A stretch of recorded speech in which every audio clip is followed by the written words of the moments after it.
और अब केंद्र सरकार को चाहिए कि शीघ्र से शीघ्र रोहिणी आयोग की सिफारिशों को सार्वजनिक करे।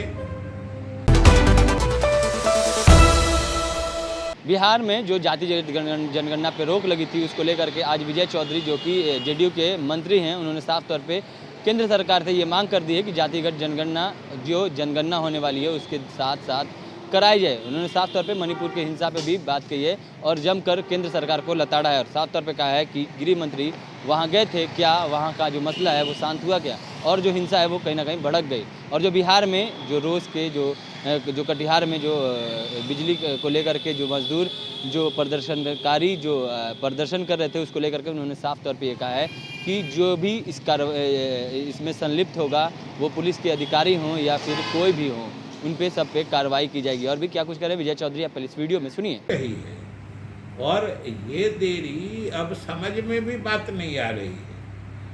कुछ तो कोविड के कारण कि इसमें हुआ, फिर मालूम हुआ था कि 22 के मध्य या अंत तक निश्चित शुरू हो जाएगा, वो भी नहीं शुरू हो रहा है।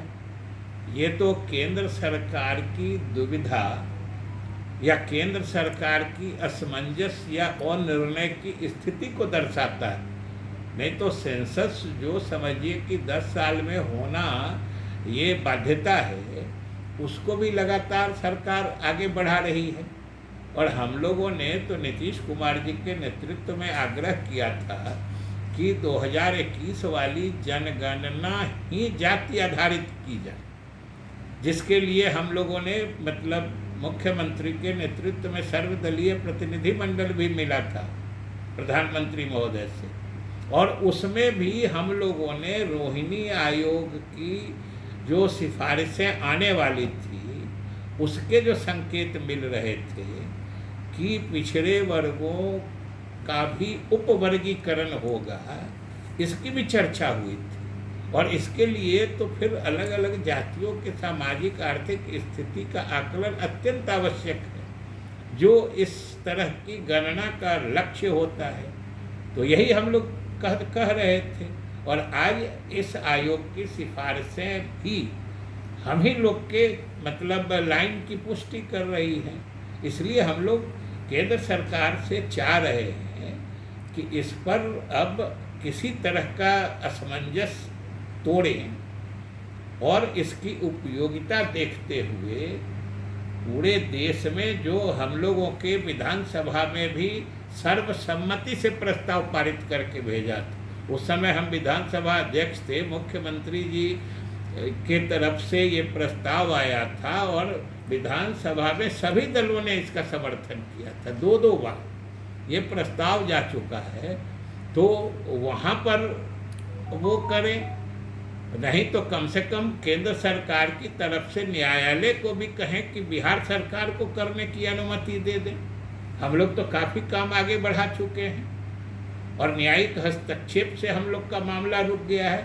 नहीं तो बिहार सरकार तो हर हाल में जाति आधारित गणना कराना चाहती है, और ये बिहार के वैसे गरीब लोग या गरीब लोगों की वैसी जातियाँ जो आरक्षित वर्ग में होते हुए भी आरक्षण का लाभ नहीं ले पाती हैं, वैसे लोगों के लिए भी हितकर हो। सभी जातियों की सामाजिक और आर्थिक स्थिति का अध्ययन या आकलन या गणना सरकार के पास उपलब्ध नहीं रहेगी, तो फिर आरक्षण का लाभ भी विभिन्न जातियों के या विभिन्न समूहों के हर जाति तक फैलाने का काम कैसे सरकार कर पाएगी।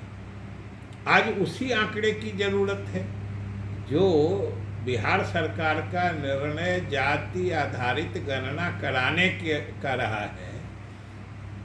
उसके माध्यम से जो आंकड़े आने वाले थे, जैसे चाहे पिछड़े वर्ग हो, सवर्ण हो, दलित हो, जिस भी वर्ग के हो, अल्पसंख्यक हो, उनमें भी जो अलग अलग जातियां हैं, उनके सामाजिक और आर्थिक स्थिति का सर्वेक्षण और आकलन कराना ही इस गणना का उद्देश्य था।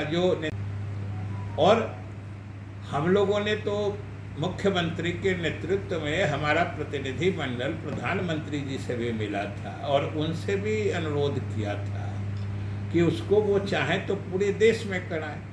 तो उन्होंने तो मना ही कर दिया, लेकिन बिहार सरकार के निर्णय को भी न्यायिक हस्तक्षेप के कारण रोक दिया गया है। अभी उसमें बात बढ़ नहीं रही है। लेकिन रोहिणी आयोग के रिपोर्ट के जो संकेत मीडिया में आए हैं, उससे तो बिहार सरकार और मुख्यमंत्री के निर्णय की जाति आधारित गणना होनी चाहिए, इसकी न सिर्फ पुष्टि होती है बल्कि इसको बल मिलता है। और अब केंद्र सरकार को चाहिए कि शीघ्र से शीघ्र रोहिणी आयोग की सिफारिशों को सार्वजनिक करे।